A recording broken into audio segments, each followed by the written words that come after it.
Hi, this is Laura Whitmore with Acoustic Nation, and I'm here today with Jake Shimabukuro, and we're going to talk a little bit of ukulele speak today. So, hey, how are you? Great. Thanks for having me. I'm glad you could make it here in the frigid northeast. Yeah, it's a little colder here than Hawaii. A little bit. Hope that your fingers are still nimble, though. Yeah, they're all right. They're They're ready. hanging They're good to go. hanging in there.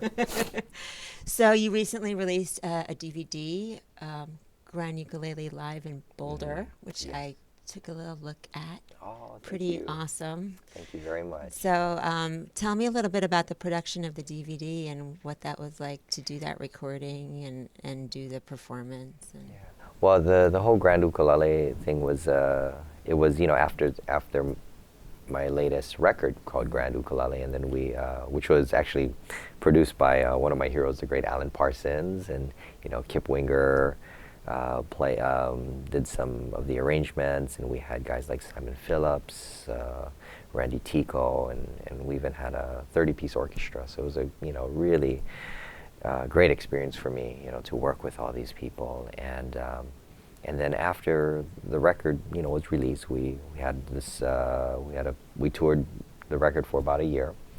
And toward the end of the run, we decided to record one of the shows, and that's when we did the Boulder, Colorado show. And we wanted to do it there too because it was kind of that's actually where we shot the cover for the album. It was in Colorado, so we thought, oh yeah, it'd be cool. Bring it home, right? Bring it all the way back. And so we did the show, recorded it. We had like 6 cameras and one of those boom things. It was really cool. I was like, wow, this is neat. And it was my first time ever doing something like that. So now we have this DVD to kind of remember the tour. And it was a fun time. And we did I think we did about 140 cities last year. So that tour, it was great. Yeah, it went by quick. It was a lot of fun. so, wait, yeah, I need to back up and say Kip Winger. Kip Winger, yeah.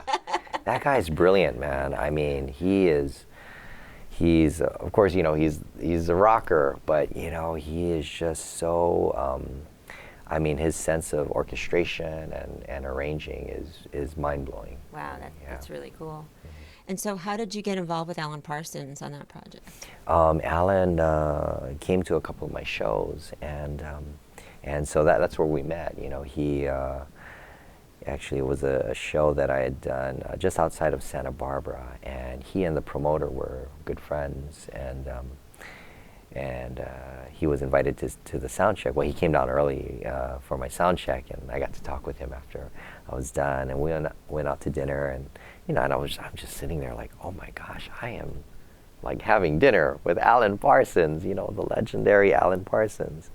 And we were just talking, and I was nervous, of course, so I'm just trying to keep my mouth shut and just eat, try to be cool. And then he turns to me and he's like, hey, I would love to produce your next record. And I mean, I almost choked on my food, and I was like, what? So of course I said, oh man, I'd be so honored to work with you. And yeah, 6 months later, we had a record. That's really cool. So, is he the one who thought about bringing in the orchestra? And Yep. Mm-hmm. you had never really worked with something that big before, right? Yeah, not on an album, not a 30-piece orchestra like that. And for Alan, it's just, the interesting thing is, I had no idea how he wanted to produce this record or what his vision was. And, just from what I know of Alan Parsons and his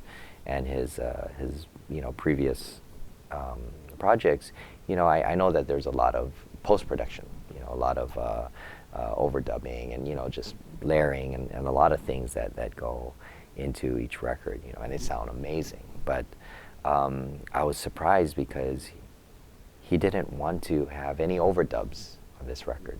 And he told me that from the beginning. He said, like, he wanted to do it like, old school, just, even with the orchestra. I play live with the orchestra. We just do like 2 or 3 takes, and that's it.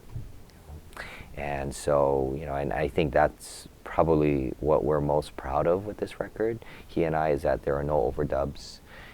Everything was played live, And it was such a wonderful experience for me, you know, to play with these amazing musicians and just to be in that kind of environment. You know, it was very inspiring. I bet that energy was just really Oh amazing. yeah, just tremendous, you know, and just, you know, seeing Alan there, you know, behind the console and just kind of directing things and adjusting microphones. It was just a priceless experience. Did you teach him how to play ukulele too? Oh, actually, he does. He was strumming my ukulele, you know, in between sessions and stuff. It's pretty awesome.